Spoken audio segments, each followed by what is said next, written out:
Internal systems check complete. Go for launch.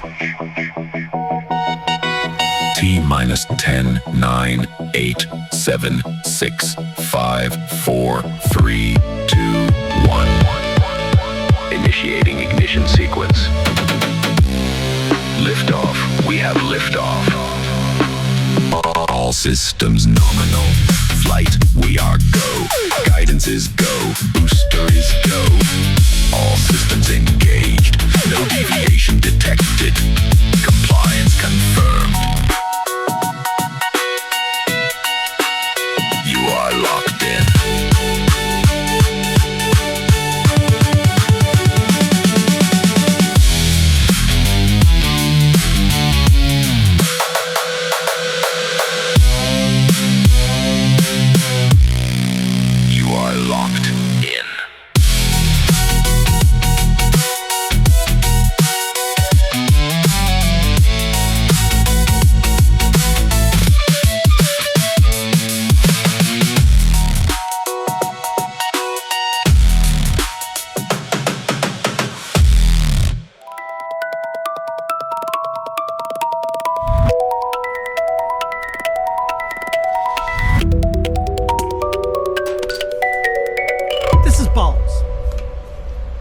And yes, they are a sponsor for Verdant Ride, but they didn't approach me, I approached them because I've been drinking this stuff for years. We gave everybody free energy drinks when we first started my company because it was the hip thing to do at the time. And I remember back then, they all tasted pretty gross. Red Bull tasted a bit like battery acid, not what I would call delicious. Bawls is delicious. It is made out of Guarana berries, which are naturally caffeinated, and this is just enough to give you a little boost, but it doesn't overdo it. And these berries are naturally sweet, so they don't have a ton of sugar in them either. I'm hoping that if you drink energy drinks and find them all slightly offensive and would like to try something much better and much tastier, take a look at Bawls. Pretty good shit. So that was my first ride of the year. It's been wicked cold this season, and every day I look out there and check the temperatures, and today it was almost to 70 degrees, so I decided to go out there, and it wasn't too bad. Pretty good with the Hyperfreak wetsuit on. It was good enough. It wasn't warm, but it's good enough. My feet were a little numb when I was done, but everything started back up this season. Both my Lift 5 Pro batteries are working great. I had a really good time with the Lift X twice. I took 2 trips out to Puerto Rico this winter.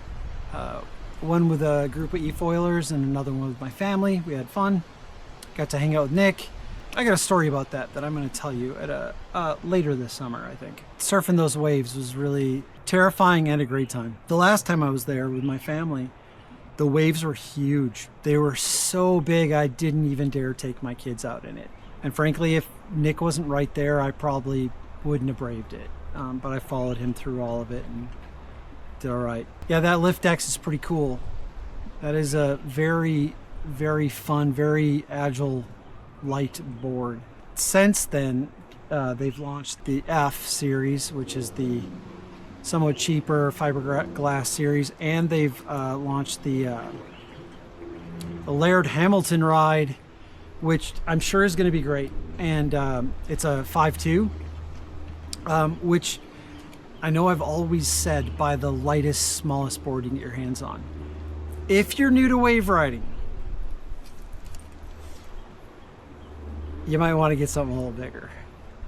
It's hard. I mean, I'm not kidding around. Like, I struggle on my 4.8.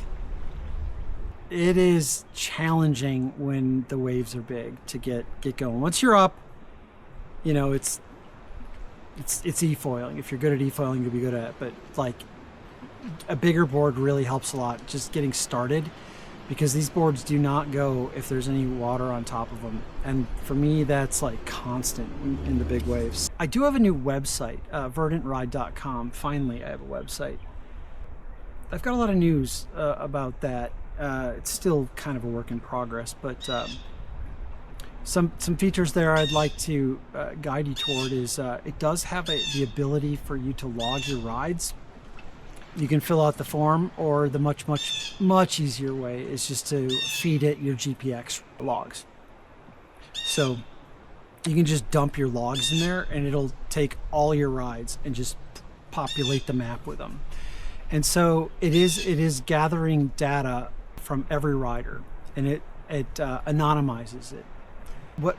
I think it'll be interesting to kind of find out, like, what wings make a difference, what boards handle the most amount of time per battery, what batteries are the best, what generations make a difference. You can, if you want to, add your height, weight, age, stuff like that, just to get some basic metrics in there.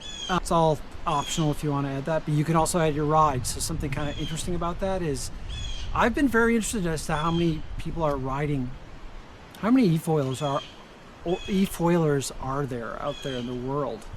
And I'm starting to wonder if it's really that many. I don't know that we've gotten much higher than like 10,000 people that ride eFoils. I don't know.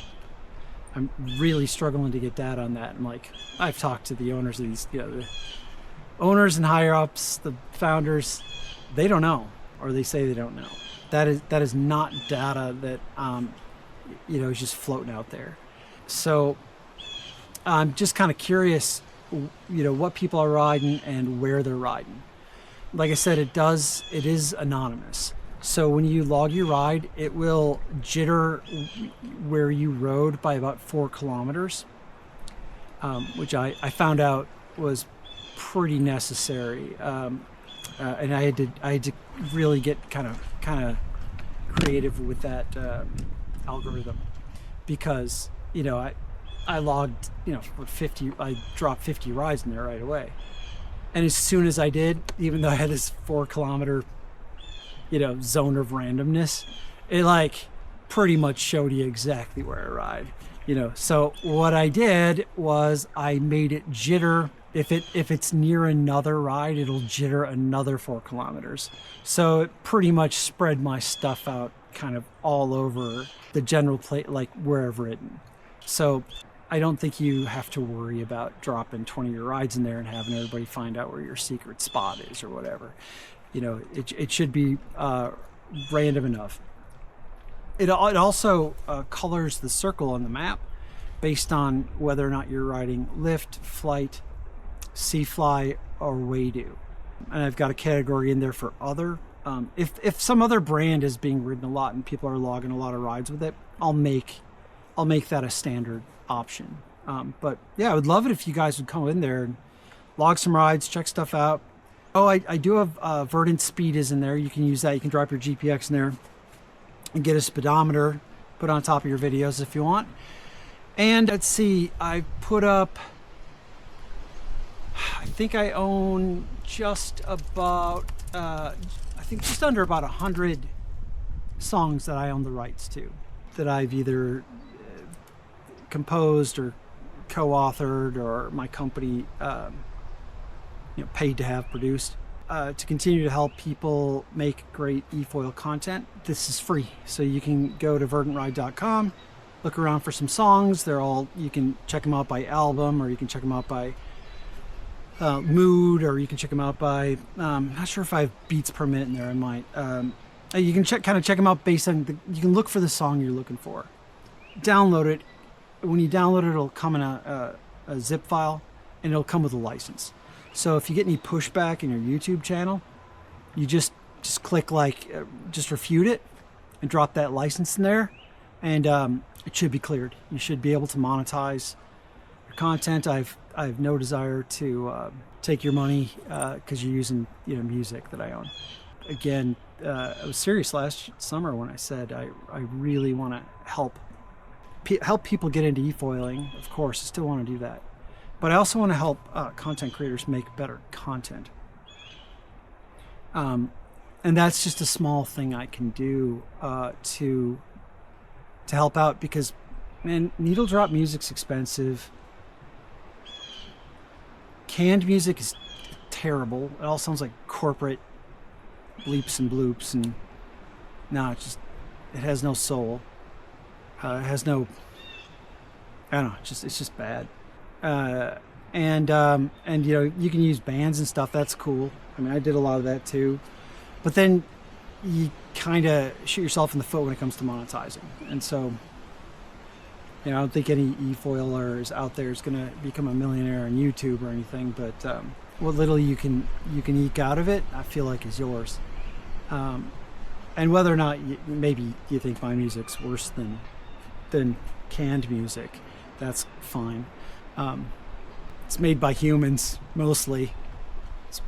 It's made by synth, and it's made by AI tools that a lot of AI tools, at least in the recent years, that my company's made. But it's more like the you know, magic wand and Adobe Photoshop tool, like, you know, auto syncopate and very smart rhythm machine maker that doesn't take hours.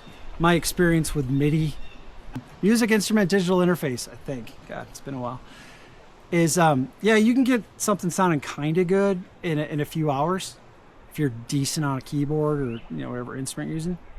But man, it takes 3 days to shape that into something really good. You know, something that sounds like, if you're trying to go for real instruments, guitars and cellos and everything, seriously, it takes like 3 days to do it. I just always thought that it took too damn long.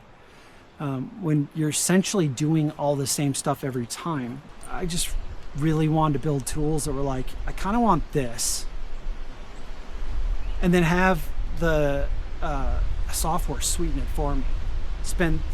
Shrink 3 days down to an hour. And we were pretty successful with it. It works pretty damn well. But yeah, so there's a pretty good library in there, or big library. I'm not going to call it good because that's kind of subjective. It's a big library. And a lot of that music is inspired by sports, skiing, surfing, wakeboarding stuff that I put together. And I mean, I remember putting together demo reels of our water ski team, our wakeboard team, way back in the day. And like, we had to use either this corporate slop or this you couldn't use like music you'd want to use, right? So it was like, make it yourself or use crap if you were going to send tapes out anywhere. So I just started making my own. It was kind of really the only way. I mean, I guess I did spend a lot of time writing bands and asking them for permission, which, like, I think everyone but Nine Inch Nails always said no.